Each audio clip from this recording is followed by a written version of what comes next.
Hi everyone, my name is Lavish. I recently moved to Finland as a student. So it's been about 2 months now.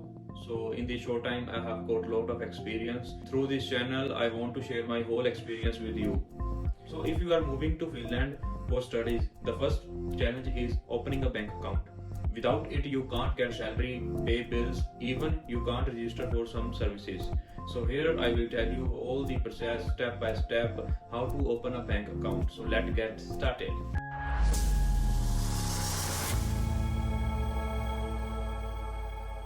तो मैं firstly आपको यही बताता हूँ कि सबसे अच्छा बैंक कौन सा है फिनलैंड में स्टूडेंट्स के लिए। मैंने काफ़ी स्टूडेंट से बात की थी जिस दिन मैं यूनिवर्सिटी गया था, तो सबने यही बोला था कि एस पंकी नाम का एक बैंक है, वो सबसे बेस्ट है स्टूडेंट्स के लिए। There are also different type of banks like Nordea, S Pankki and many more, but the S Pankki bank is best bank according to students.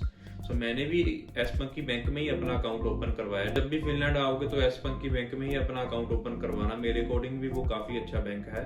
Secondly मैं आपको ये बताता हूँ कौन से डॉक्यूमेंट्स आपको चाहिए होते हैं यहाँ पर बैंक अकाउंट ओपन करने के लिए।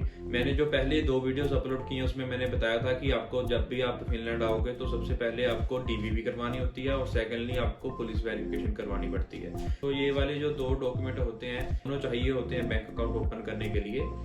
जब आप बैंक अकाउंट ओपन करवाते हो तो आपका एक passport, TRC card, then Finnish ID card, DVV, ये डॉक्यूमेंट चाहिए होते हैं बैंक अकाउंट ओपन करने के लिए।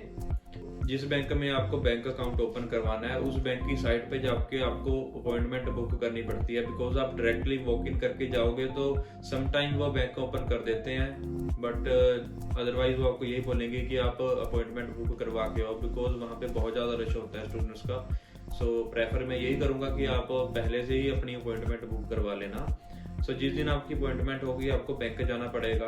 एस पंकी बैंक में आपको जैसे आप वहां पहुंचोगे टोकन लो, टोकन आ जाएगा, देन वो आपको 2 सर्विसेज बताएंगे, एक 20 यूरो की होती है, एक होती है 100 यूरो की। आप 100 यूरो वाली लेनी है सर्विस, बिकॉज मेंबरशिप होती है एक टाइप की वो, तो आपने 100 यूरो वाली मेंबरशिप लेनी है। उसके काफी बेनिफिट्स होते हैं, मैं आपको बताता हूँ। जैसे अगर तो आप सिंगल हो, लाइक नॉट स्पाउस, तो सिंगल के भी आपको 100 यूरो चार्जेस लगेंगे बैंक अकाउंट ओपन करने के लिए। और इफ आप स्पाउस हो, अगर आप दोनों हस्बैंड वाइफ साथ में जाते हो बैंक अकाउंट ओपन करवाने के लिए, तो उसका ये बेनिफिट होता है कि आपके दोनों का जो बैंक अकाउंट है वो 100 यूरो में ही ओपन हो जाएगा। इफ तो आप सेपरेट जाओगे बैंक अकाउंट ओपन करवाने के लिए तो आपके दोनों के 100 यूरो चार्जेस डिफरेंट लगेंगे। अगर आप इकट्ठे जाते हो बैंक अकाउंट ओपन करवाने के लिए हस्बैंड वाइफ, तो आपके 100 यूरोज लगेंगे ओनली, दोनों का अकाउंट ओपन हो जाएगा।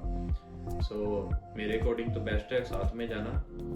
इसके आपको मैं बेनिफिट बताता हूँ। जैसे आपने 100 यूरो पे करते हो तो आपको वो 2 कूपन्स देंगे, उस कूपन से आप 100 यूरो की शॉपिंग कर सकते हो एस मार्केट में, प्रिज्मा में, लाइक जो भी उसके पैम्पलेट के ऊपर शॉपिंग मार्केट्स होंगी वहां से आप उसकी शॉपिंग कर सकते हो।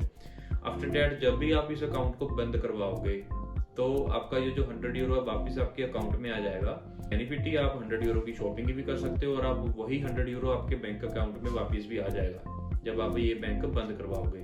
तो बेस्ट है ये सर्विस तो। एंड देन इफ आप 20 यूरो वाली सर्विस मेंबरशिप लेते हो, उसमें ये बेनिफिट नहीं मिलता कुछ भी कि आपके 20 यूरो वापस आएंगे या कुछ भी, एक बार आपको पे करने पड़ते हैं, वो पे हो जाते हैं और 1 to 2 यूरो कट होते हैं मंथली। तो इससे अच्छा आप पहले ही पे कर दो 100 यूरो, आपके कोई मंथली कटिंग भी नहीं होगी। देन आपको बंद करवाने पे वो 100 यूरो वापस भी आ जाएंगे और आपको शॉपिंग करने के लिए वाउचर भी मिल जाएगा। तो 100 यूरो वाली मेंबरशिप लेना। तो जैसे आपका बैंक अकाउंट उस दिन ओपन हो जाएगा, आपको वो जैसे बैंक डिटेल्स होती है ना, जैसे इंडिया पे आपको पासबुक मिलती है, तो जिस दिन आप बैंक अकाउंट ओपन करवाओगे उसी दिन आपको वो पासबुक मिल जाएगी। आफ्टर 1 to 2 वीक आपके जो एड्रेस आपने दिया होगा उधर, उस एड्रेस पे बाय पोस्ट एक डेबिट कार्ड आएगा। जब आपका डेबिट कार्ड आ जाएगा उसके बाद 1 वीक के बाद कोड्स आते हैं। तो जैसे इंडिया में होता है कि जब आपका डेबिट कार्ड आता है तो डेबिट कार्ड आने के बाद आप उसको एटीएम में लेके जाते हो। जैसे आप एटीएम में इंसर्ट करते हो आपको पिन का ऑप्शन आ जाता है कि आपके फोन पे ओटीपी आएगा, देन उसके बाद आफ्टर दैट आप उसका पासवर्ड सेट कर सकते हो, पिन।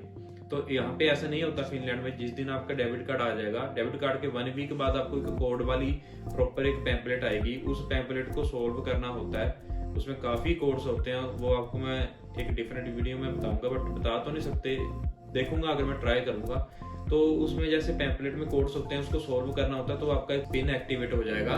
तो उस पैम्पलेट को सॉल्व करने के बाद आपका एटीएम का पिन एक्टिवेट हो जाएगा, देन आप उसको यूज कर सकते हो। सो यही प्रोसेस होता है, जब आप डेबिट कार्ड रिसीव कर लेते हो उसके बाद आपके कोड आते हैं, देन आप पिन सेट कर सकते हो उसके कोड को सॉल्व करके।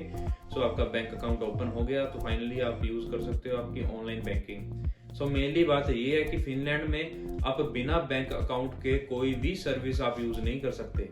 जैसे इंडिया में आपको आधार कार्ड होता है ना, वो हर जगह यूज होता है, कुछ भी साइट आपको ओपन करनी हो तो यहाँ पे बिना बैंक अकाउंट के ना तो आप कार ले सकते हो, ना ही आप कोई साइट यूज कर सकते हो। आपको अगर कोई भी साइट यूज करनी हो तो आपको बैंक अकाउंट की डिटेल्स डालनी पड़ती हैं, उसके थ्रू आप उसको लॉगिन कर सकते हो, और ना ही आप कार ले सकते हो। So bank account first step यही है कि बैंक अकाउंट ओपन करवाओ, देन उसके बाद आप जॉब कर सकते हो, कोई भी कार ले सकते हो, कोई भी डिलीवरी जॉब करनी है वो भी आपकी बैंक अकाउंट के थ्रू होगी, सैलरी बैंक अकाउंट के थ्रू आएगी। तो बैंक अकाउंट काफी इंपॉर्टेंट रोल प्ले करता है फिनलैंड में। ना बिना बैंक अकाउंट के आप कुछ नहीं कर पाओगे, यहाँ पे कोई भी जॉब नहीं कर पाओगे, ना तो कार बाय कर पाओगे। तो बैंक अकाउंट जरूर ओपन करवा लेना। इफ आपको कोई भी डाउट है तो कमेंट करके आप कुछ भी पूछ सकते हो मेरे से, मैं उसका जरूर आपको रिप्लाई करूंगा। अदरवाइज आप मेरे को इंस्टा पे डीएम करो, यहाँ पे आपको आईडी शो हो रही होगी, यहाँ पे आप डीएम करो, उसका मैं जरूर रिप्लाई करूंगा। और कोई भी और वीडियो चाहिए किसी टॉपिक के ऊपर तो आप कमेंट करो, मैं उसके ऊपर जरूर वीडियो डालूंगा। अगर आपको ये वीडियो अच्छी लगी तो लाइक कमेंट शेयर जरूर करना। मिलते हैं नेक्स्ट वीडियो में, बाय बाय, टेक केयर।